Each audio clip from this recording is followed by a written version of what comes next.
أعوذ بالله من الشيطان الرجيم اللعين بسم الله الرحمن الرحيم نبي الأكرم شفيع المذنبين شائع عرب محبوب رب العالمين جناب نبی کریم صلی اللہ علیہ وسلم فزبان مبارک باندی د ایماندار آدمی د ایماندار انسان د ایماندار مومن اخلاق ذکر کړی دي.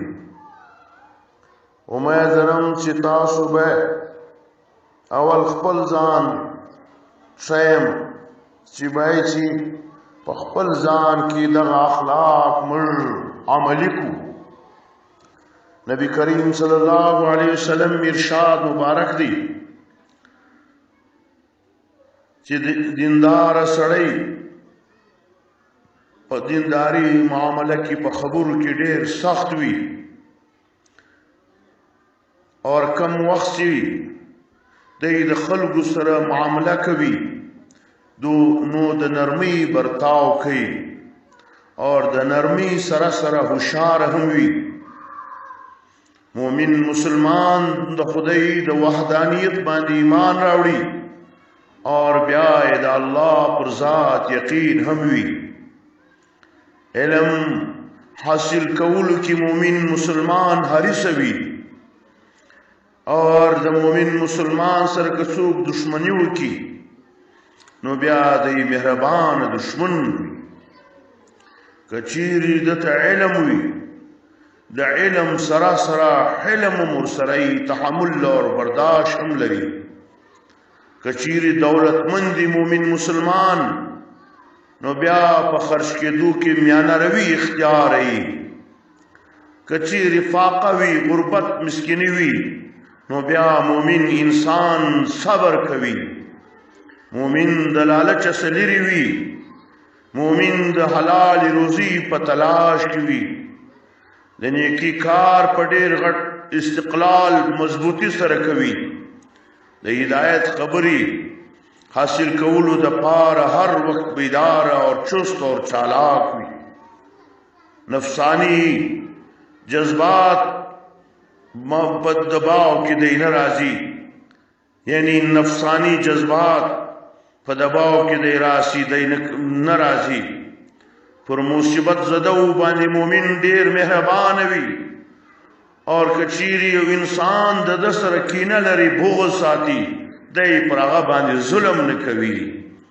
کچیری دی څوک د سره دوستی کوي نو بیا د دوستی په خاطر دی په ګناه کې نه مبتلا کیږي. مومن مسلمان سره که څوک امانت سره کښیږدي نو مومن مسلمان په امانت کې خیانت نه کوي. مومن نه حسد کوي، مومن نه پیغور و چاتور کوي، مومن نه پر چا لعنت وایي. مومن مسلمان د حق خبرې فوراً اقرار کوي.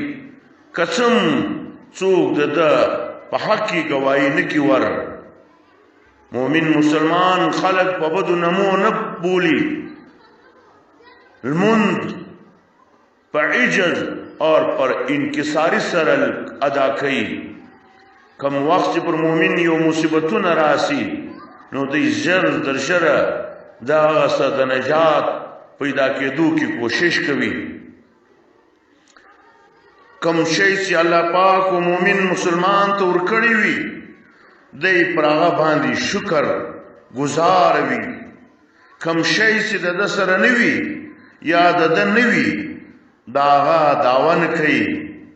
اور مومن مسلمان په خشم کې د خپل ځان څخه د بندي نه وځي، خشم یې په کنټرول کې وي.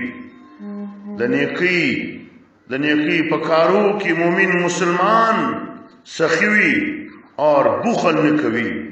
د خلکو سره په دغه وجه ملاویږي چې دی شاید یو علم یو خبره د ده سره نه وي دی د بل مسلمان سره زده کړي.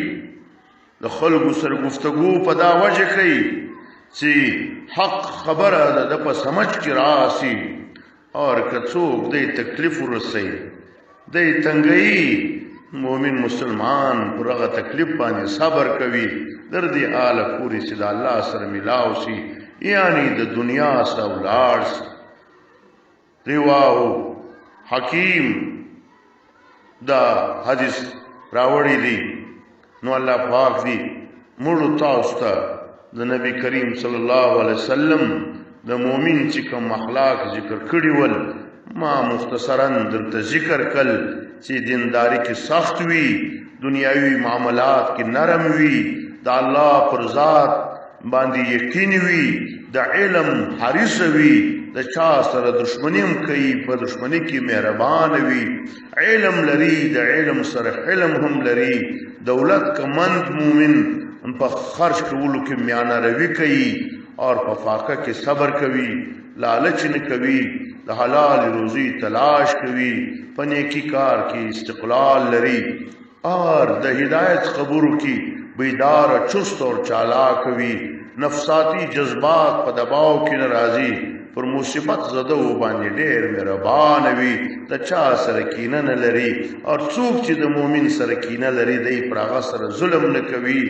اور د چا سره دوستی کوي لیکن د دوستی په خاطر په ګناه کې نه مبتلا کیږي، په امانت کې خیانت نه کوي، نه حسد کوي، نه طعنه کوي، نه لعن کوي اور حق خبره فوراً اقرار کوي اور خلق په بدو نمونه بولی، لمنځ په عاجزي او انکساري سره کوي، د مصیبتو څخه جلد خلاصېدو کوشش کوي اور خدای چې کوم شی ورکړی دی پر هغه باندې شاکر وي، قانع وي اور کم شی چې دی د نه وي د هغه دعوادار هم نه وي چې دا زما دی الله نه، د هغه بیا دعوادار نه وي، په خشم کې د خپل ځان څخه د بندې نه وځي چې پر عقل پرده راځي وایي هغه دې وایي، د نیک کارو کې پیاز وي اور په بخل کې بخل نه کوي اور د خلکو سره په دا وجه ملاویږي چې کومه خبره د په سمجھ کې نه وي